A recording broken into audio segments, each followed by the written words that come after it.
नमस्कार, मैं डॉक्टर हेमंत शर्मा आज आपको बताने जा रहा हूँ फिब्राइल सीजर्स के बारे में।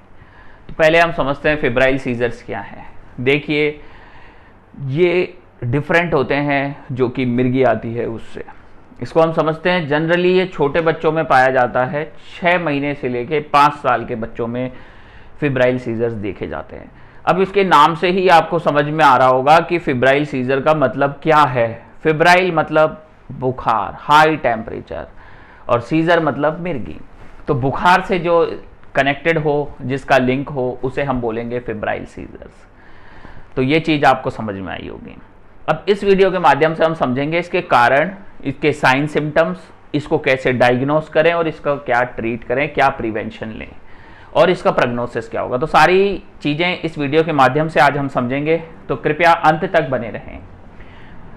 तो फिब्राइल सीजर्स क्या होता है? देखिए, फिब्राइल सीजर्स मतलब जब कभी बेबी 6 महीने से 5 साल के बीच का जो बच्चा है, उसमें ऐसा कोई पर्टिकुलर टेम्परेचर डिफाइन नहीं है कि भाई इस टेम्परेचर पे ये आएगा, पर फिर भी अगर जैसे 99 फ़ारेनहाइट से ऊपर बॉडी टेम्परेचर हो और 38 डिग्री सेल्सियस से अबाव, तो फिब्राइल सीजर्स आने के चांसेस होते हैं। क्या सभी बच्चों को फिब्राइल सीजर्स आते हैं? नहीं, कुछ ही बच्चों में फिब्राइल सीजर्स देखे जाते हैं, पर ये most common type of children में सीजर देखा जाता है। बच्चों में जो सबसे मोस्ट कॉमन सीजर है वो कौन सा है? Febrile seizure. ये 2 तरीके का होता है, एक होता है सिंपल फिब्राइल सीजर, एक होता है कॉम्प्लेक्स फिब्राइल सीजर्स। तो दोनों को हम समझते हैं, इसका कारण समझते हैं। कारण मतलब कोई बुखार, बॉडी टेम्परेचर जब ऊपर जाता है तभी ये फिब्राइल सीजर्स आता है। ठीक है, 24 स्टार्टिंग के 24 घंटे में आता है। अब बॉडी टेम्परेचर कब ऊपर जाएगा? कोई बैक्टीरियल इन्फेक्शन हो, कोई वायरल इन्फेक्शन हो बेबी को, फॉर एग्जाम्पल कोई अपर रेस्पिरेटरी खांसी जुकाम हुई हो उसके बाद हो रहा हो, कोई दस्त वगैरह हुए हो उसके बाद हुआ हो, कोई निमोनिया हो गया हो उसके बाद हुआ हो, या कोई डेंगू हुआ हो, या कोई भी मलेरिया हुआ हो, कोई भी एनी रीजन ऑफ फीवर जिसमें बॉडी टेम्परेचर 99 अबाव क्रॉस करेगा, उसके अंदर फिब्राइल सीजर्स आ सकते हैं बच्चे में। तो समझते हैं क्या होता है फिब्राइल सीजर। आ गया, सिंपल को कैसे पहचाने, कॉम्प्लेक्स को कैसे पहचाने। सिंपल सीजर ये होता है कि जनरली 5 मिनट चलेगा। अब 5 मिनट चलेगा तो सिम्टम क्या आएगा? बच्चा बेहोश हो सकता है, बच्चा नीला पड़ सकता है, या पूरा बॉडी शेक करने लग सकता है बच्चे का, मुंह से झाग आने लग सकता है, आंखों की पुतलियां ऊपर जाने लग सकती है। ठीक है, या कई बार बच्चा रेस्पॉन्ड नहीं करे, तो इस टर्म को हम बोलते हैं फिब्राइल सीजर्स। जनरली 5 मिनट के अंदर अंदर ये ठीक हो जाता है, पर इसका ड्यूरेशन बताया गया है 15 मिनट से कम, और 24 घंटे में एक बार ये आता है। पर अगर हम बात करें कॉम्प्लेक्स फिब्राइल सीजर की, तो ये 15 मिनट से ज्यादा चल सकता है, 15 मिनट से ज्यादा चल सकता है, और 24 घंटे में कई एपिसोड इसके आ सकते हैं। तो यह है कॉम्प्लेक्स सीजर।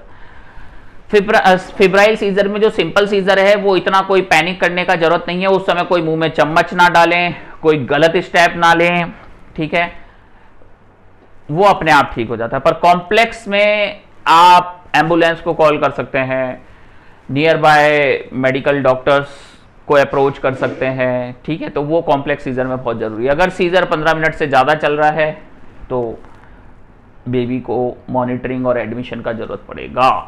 ठीक है, ये समझते हैं। अब सीजर आने का मैंने कारण समझा दिया, साइन सिम्टम बता दिया, बॉडी शेक होने लगा। कई बार हो सकता है हाफ बॉडी हाफ पैर ही शेक करे। ठीक है, तो ये सारे कॉम्बिनेशन सिम्टम्स भी आ सकते हैं। या हो सकता है बेबी बिल्कुल ही रेस्पॉन्ड नहीं कर रहा, बेबी बिल्कुल रेस्पॉन्ड नहीं कर रहा है, ऐसा भी होता है। ठीक है, तो उस समय कुछ नहीं, आपको उसका देखना है कि रेस्पिरेटरी चेस्ट चल रहा है नहीं चल रहा है, रेस्पिरेशन आ रहा है नहीं आ रहा है, पल्स चल रहा है, ब्रीथिंग ले रहा है नहीं ले रहा है। ये कुछ चीज़ें आपको ध्यान रखनी है। बेबी को पेट के बल लेटा सकते हैं। ठीक है, पेट के बल, या साइड में करवट दिलवा सकते हैं, सीधा नहीं रखना है, थोड़ा सा साइड में करवट दे दें, और ऐसे कोई उसको होल्ड नहीं करना है, सीजर आ रहा है तो वो सारी चीज़ें आपको फॉलो नहीं करनी है। अब क्या होता है कि सीजर का हम कारण ढूंढ लेंगे। इसमें जनरली जो फिब्राइल सीजर्स होते हैं उसमें एमआरआई का जरूरत नहीं पड़ता है, ईईजी का जरूरत नहीं पड़ता है, क्योंकि ये एसोसिएटेड रहते हैं। कई बार ब्रेन में मेनिंजाइटिस वगैरह से भी होता है सीजर्स आना।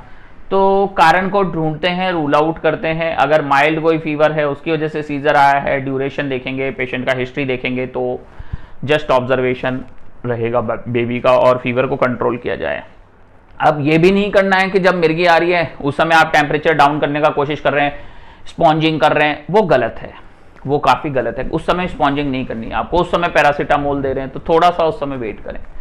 अब उस समय आप क्या कर सकते हैं ये मैं आपको समझाता हूं। उस समय एक पर रेक्टल डियाजेपाम आता है, वो आपके डॉक्टर्स एडवाइस करेंगे, अगर ऐसा आता है तो उनकी प्रेजेंस में आप दे सकते हैं, या इनहालेशन मेडाजोलाम बेबी को दे सकते हैं अगर 15 मिनट से ज़्यादा चलता है तो। पर खुद से सेल्फ ट्रीटमेंट नहीं करना है। इसमें सबसे बड़ी गलती ये होती है कि माँ बोलती है कि बच्चा तो बुखार आ ही नहीं रहा था, आपने एक डोज दिया, उसके बाद अब जो नेक्स्ट बुखार आया वो साथ में सीजर भी आया। तो जितना डोज रिकमेंड किया गया है उतना डोज आपको देना है बेबी को। 3 डेज का मेडिसिन है, 3 डेज रेगुलर दो। ऐसा नहीं कि खुद से बंद कर रहे हैं, खुद से कुछ भी कर रहे हैं, तो आप खुद से ट्रीट मत कीजिए, डॉक्टर का आप सजेशन लीजिए।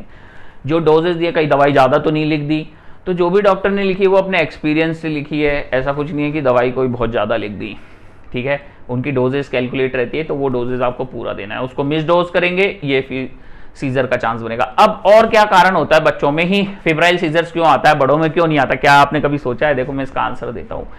बच्चों में फिब्राइल सीजर इसलिए आता है कि जो उनकी ब्रेन की वायरिंग होती है वो प्रॉपर नहीं होती है।